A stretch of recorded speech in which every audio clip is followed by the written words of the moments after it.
Рахит қазақша мешел ауруы, сәбилер арасында кең таралған дерт. Күн сәулесінің қызуы Д дәрумені жетіспегендіктен сәбидің сүйектері қисайып деформацияға ұшырайды. Ауру жайлы мен оқыған ақпараттар легі осылай басталады. Толыққанды ақпаратты ортопед дәрігер Жомарт Сүлейменовтан сұрайық. Жомарт, қош келдіңіз. Қош келдіңіз. Бүгінгі қозғалып отқан тақырып кальцийдің жетіспеушілігі. Жалпы ата-ана баланың бойында кальцийдің жетіспеушілігін қалай байқайды? Оның қандай белгілері бар?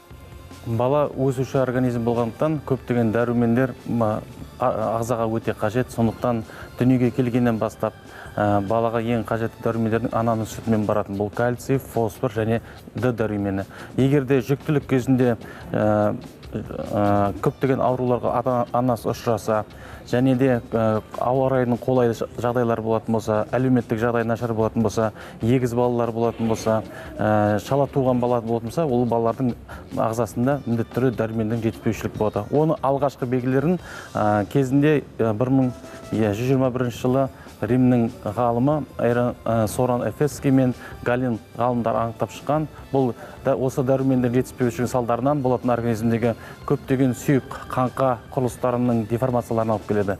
Бірінші бала алғашқы кезеңде, мешелдің алғашқы кезеңінде бала бірінші мазасыз болады. Денедегі жабындардың қызаруы, баланың мазасыздығы, басын қайта-қайта үйке берушілігінің салдарынан бастарының шүйде аймақтарындағы шаштар түскіш болып келеді. Сосын екінші кезеңінде бала ары қарай мазасыздығы күшейген сайын аяқ қолдар терілеп, яғни өздерінің алған тамаққа қанағаттанбай баланың жағдайы ауырлай бастайды. Егер де бұл кезеңде де ата-анасы байқаймайтын болса, дәрігер де анықтамайтын болса, үшінші кезеңге ауысады. Үшінші кезеңге тірек қимыл аппараты, яғни қаңқа аппараттарындағы аяқтардың варусты, яғни от тәрізді қисаюы, немесе вальгусты ішке қарай қисаюы, шүйде аймағының сүйектерінің бастың жалпыюы, төбе аймақтарының шығыңқы болуы, балалардың шаштарының түсуі көзге көрінетіндей болып тұрады. Сондықтан бұл белгілерді алдын ала анықтау, алдын ала көру әр ата-ананың бойында жүретін жүктіліктен кейінгі ең бірінші парыз болып саналады. Егер сол кальций жетіспегендігіне көз жеткен жағдайда, оның емі қандай?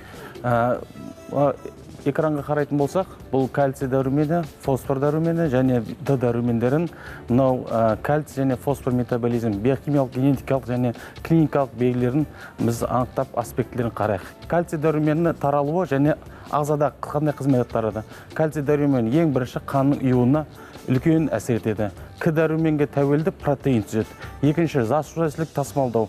Егер де жасушаның арасында тасымал жүргізу үшін қалыпты жағдайда кальций керек. Үшінші, нерв бұлшықеттерін тасымалдау. Яғни баланың нерв жүйесі дұрыс қалыптасу үшін кальций керек. Бұлшықеттің жиырылуы, барлық синапстардағы бұлшықетке келген жиырылу және жазылу осы кальций дәрумен арқасында жүзеге асырылады. Үшінші, сүйектің минералдану. Яғни сүйектің беріктігі, қаттылығы, дұрыс өсуі 99% осы кальцийдегі сүйекке байланысты. Келесі слайдқа қарайтын болсақ, фосфор дәрумені таралуы және қызметі. Фосфор дәрумені жасуша ішіндегі ең ірі компонент болып есептеледі. Мембрана композиция, яғни фосфолипидтерді құрайды. Нуклеидтің құрамы, дезоксинуклеин қышқылы және рибонуклеин қышқылы деген осы ақпараттық генетикалық ақпарат сақтайтын құрылымды осы біздің фосфор қамтамасыз етеді. Жасушашілік белгілер, яғни жоғары энергия компоненттер, сүйектің минералдануының ішінде 85% денедегі фосфор сүйекке барып жиналады екен. Келесі дәрумен бұл Д дәрумені. Д дәруменін қарайтын болсақ, Д дәрумені тек қана күннен, теріден мынау организмге түскеннен кейін көбісі ойлайды, тек қана қаңқаға қажет деп. Біз қарап отырсақ, мынау ісіктерге, яғни онкологияға ең үлкен қарсы тұратын күш осы Д дәрумені. Қандағы қанттың деңгейін реттеп тұратын Д дәрумені. Қанның қысымын жоғарылап кетуі немесе төмендеп кетуін реттейтін Д дәрумені. Парадгормон деңгейін реттеп отыратын, яғни кальцийдің сіңуіне әсер ететін Д дәрумені. Иммунитетті қалыптастыратын, яғни баланың ауырмайтын, көптеген қоздырғыштарға организмге қарсы тұратын ең жоғары күшті қарсы ететін бұл Д дәрумені екен. Бұл осы дәрумен қалай түзіледі? Организмнің үлкен құрылымдық жүйе. Осы жүйе қалай пайда болады? Жеті дегидрокальциферол организмге түскен тамақпен немесе ананың сүтімен түскен витаминді күннің сәулесі әсер еткен кезде бұл бізде витамин D3 витаминге ауыстырады. D3 витамин арғай синтезделіп, бауырға келіп 25 OH витаминге ауысады. 25 OH витамин бүйрекке барып, организмге қажетті 1,25 OH витаминге айналады. Сол 1,25 OH витамин біздің остеобласт, яғни сүйектің түзуші клеткаларды, протеокластарды, остеокластарды түзуге, сүйектің беріктігін қатаюға әсер етеді. Соның ішінде 1,25 OH витамин әсер еткен кезде, мынау қалқанша маңы безіндегі парадгормон, гормонның егер аз болатын болса, көбейіп бөліну күшейеді, организмдегі кальцийдің сіңуін нашарлатады. Сондықтан осы парадгормон жүйесін реттеп отырады. Біз қарап отырсақ, ішектегі сіңген кальций соның арқасындағы жүйемен келеді, сүйекке барып бекиді. Сөйтіп осы үлкен құрылымдық жүйенің ішіндегі қалыпты жағдайда нормада есептелетін 20 нанограмм миллилитр мен 100 нанограмм миллилитр арасында қалыпты болып есептеледі қандағы. Егер де 20 нанограмм миллилитрден төмен болатын болса, бұл рахит. Яғни қалыпты жағдайда орташа баланың қанында тексеретін болсақ, 30 бен 60 нанограмм миллилитр болу керек. Көп жағдайда тексеру салдарында балалардың өсуші организмінде 20 нанограмм миллилитрден өте төмен. Сондықтан бұл балаларға ем шараларын қолдану керек. Мешел ауруының жіктелуіне келетін болсақ, тек қана жалпы сипаттамада мешел ауру деп айтады. Олардың өзі екі үлкен топқа жіктеледі. Кальципениялық, яғни кальций жетіспейтін, фосфопениялық, фосфор жетіспейтін. Кальципениялық рахит бұл жүре бойда болған рахит, фосфопениялық рахит бұл туа біткен рахит. Яғни бүйректердің ақауларына байланысты организмдегі фосфор сіңбей, витамин D жетіспеушілігіне байланысты. Келесі слайдқа көшетін болсақ, бұл слайдтарда организмде қалыпты жағдайдағы мынау дәрумендер кальций, магний, витамин D, креатинин, осы көмір суларының барлықтарын қалыпты жағдайын біз сіздерге көрсетіп отырмыз. Осыдан ауытып қалған жағдайда біз диагноз қоямыз. Диагнозды лабораторлы және рентген түрінде қойылу керек. Мешел ауруының клиникалық белгілеріне баланың бойының төмен болуы, қабырғалардың шығыңқы болуы, эпифизерінде рентгенограмма түсірген кезде өсу аймақтарының кеңейгені және балалардың аяқтарының варусты немесе вальгусты қисаюы. Осында белгілері бар.